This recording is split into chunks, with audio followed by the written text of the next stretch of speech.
Welcome back to Inside Franklin Athletics. I'm your host, as always, Jake Trueblood, here with my co-host, Nick Wilson.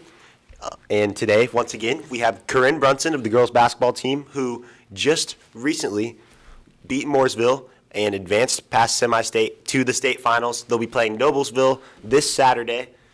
And Kuryn, congratulations on that. This is Inside Franklin Athletics State Edition. So, obviously, you guys just beat Mooresville. You have some close ties. I know you play, was it AAU with a lot of those girls? And did you say 6.5 years you kind of known them? Yeah, so I've played AAU with Allie for 7. And then kind of like at the end of that summer, I met Maddie.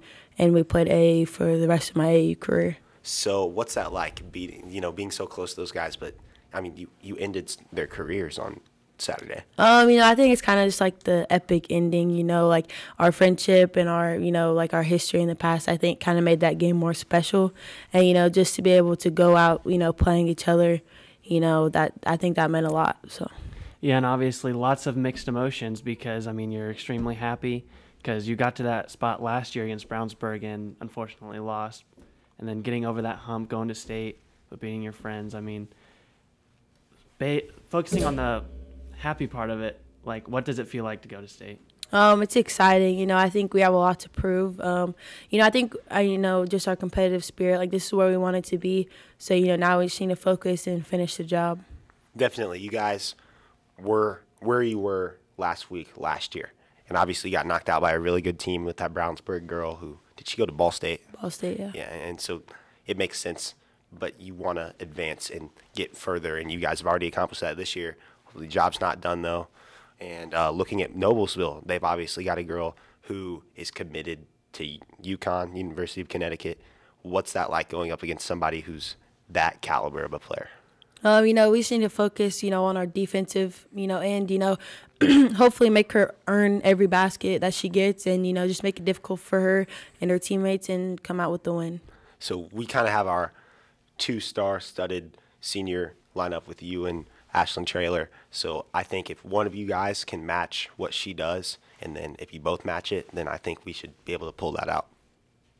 Yeah, and we've got so many role players on the team that, one of them could step up any single game. Do you think that there's any specific one that you think could step up this game and just kind of? Lately that's been Scarlett for us. Last year I think she was averaging double figures. And, this year she's been, coming through in moments that we need her. She hits timely shots that give us the momentum. Scarlett's tough, but, I also give credit to Lauren, Adeline.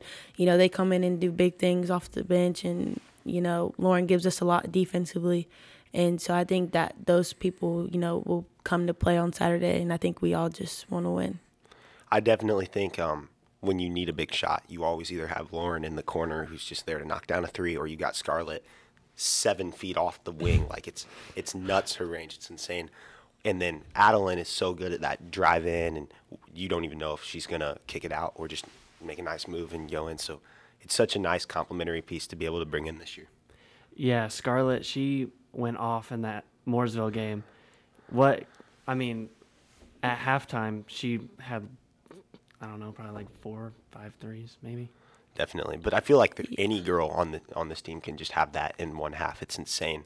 You look at somebody like Brooklyn York, who I've seen just go off for a run of 10 points in a minute when you just get a steal and an easy layup like that. And somebody like Erica Buning, anybody can do that on this team.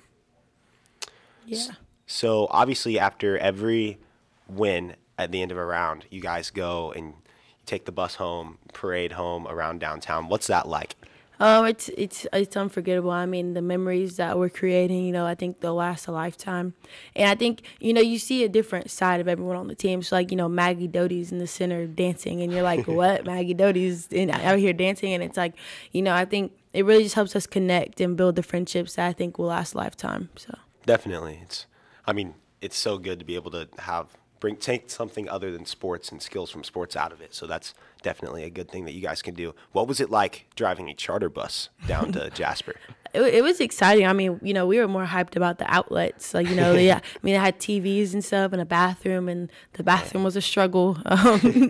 But, it was fun. It was, and, on the ride home, it has like LED lights. So, we're dancing in the middle. The speakers are loud. The bus driver was fun. He got into it. And so, like, I think just having that big, long bus with like the LED lights made it even more memorable. And then you've got Officer Cox giving you the police escort. Did he have lights and sirens going all the way down and back? He had lights. I didn't really hear sirens too much, but I definitely saw the lights from time to time. That's awesome. Yeah, I mean, I saw a few videos from the bus ride home. How much fun was that? I mean, it was, like I said, unforgettable, but I mean, it was crazy. Like, like I said, you saw different personalities from people that you just like think are like in the quiet shell, and then you see them dancing in the middle with freaking sunglasses on from Walmart. That it's crazy. Definitely. It's just great to have an unforgettable experience like that. Off-topic question, but who had Ox, and will they be getting it again? I had Ox. I'm definitely DJ KB when it comes to our postseason wins, and I'll definitely be getting it again. So shifting gears here, you are in a select few, a great club of someone with Ashland who gets to end their high school career no matter what. You're ending it in a state championship game. You're going into this game knowing it's your last high school game. So how's that feel? It's special. I mean, most seniors, if you lose in sectionals or regionals, it's like, oh man, if I would have played better, I could have played another game. Where, like you said, we're a special few, like we're in the last game. So I think for us, it's just leaving it all out there. Like, what do we want our legacy to be at Franklin? And hopefully that's getting a state championship. So you and Ashland both being 1,000-point scorers, obviously she didn't have most of those points at Franklin, but what do you think that means for Franklin's culture, having two girls in the same class that are about to graduate that both just scored 1,000 points coming up through here? I think it just gives them the winning mentality. Like, you can score all the points, but it's kind of just what you give to the team. So, like rebounds, assists, the hustle plays, it's more than points, even though points is just, the cherry on top. And I think that just shows to younger kids, like, you can do it. It doesn't matter what you go through. It doesn't matter where you're from. Anything's possible. Yeah, and you guys get into state this year after that heartbreaking loss last year. And then Adeline and Ashland coming from Martinsville, really not winning much there. Do you think that everyone just really wants it all that much more?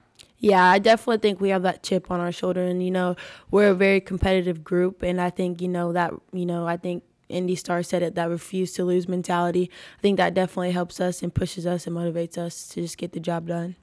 So going back to that matchup, you guys are the highest rate of scoring team in the state, and Noblesville is the second. I don't know the exact number. I think it was like 62.7 and like 61, so they're both up there. What's that fast-paced game going to be like? Because there's going to be a lot of possessions. There's going to be a lot of running up and down. Are you guys preparing for that in practice? Are you running a little bit more, or are you trying to save your legs? I think most of our drills have built-in conditioning. I think we spend a lot of the year just, building that endurance. So that way when we get situations like this, we're not trying to push it on last minute.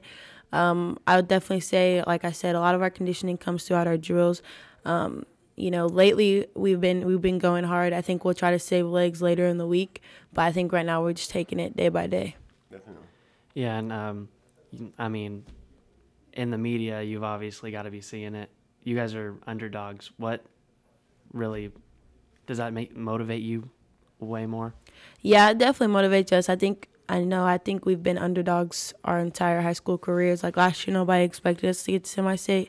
This year, nobody expected us to get to state. But, here we are, and, it definitely gives us that push, seeing those things. But we also try not to pay attention to it and just work on ourselves and finish strong.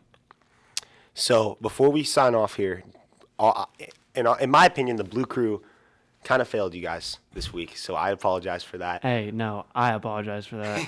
We didn't get nearly enough people there. The fan bus was weak. What would you tell fans to try and get them to show out Saturday? I'm gonna forgive you guys for last week. I was thinking in my head, like, maybe they're just waiting for state, like, they just want to come out to the state game. But I would definitely just, let everyone know, like, it's special to play at Gamebridge, and it's something that doesn't happen too often here. Hopefully we can bring it more often here. But, just the support of knowing that our community is behind us will mean everything. And I think a lot of times student sections do play a big part in the momentum and the shift of games. And so just, getting everybody out there to be able to support us and back us, will mean a lot. And, we appreciate everyone that's been coming, and we appreciate everyone that is to come. So I hope you guys do get another chance if you're not a senior, but you might never, ever get another chance to go see a state championship, your own team in a state championship like this. So come out, support Saturday. Nick, do you have anything else? It's blue out. That's basically all I have. I mean, I would say, be loud, be proud. The last time, we've gotten here in 1998, it was in 3A. So this is the first time in 4A, and, we appreciate everything. Definitely. Well, thanks so much for coming out here. This has been Inside Franklin Athletics State Edition. I'm Jake Trueblood, joined by Kuryn Brunson and Nick Wilson. Like and subscribe.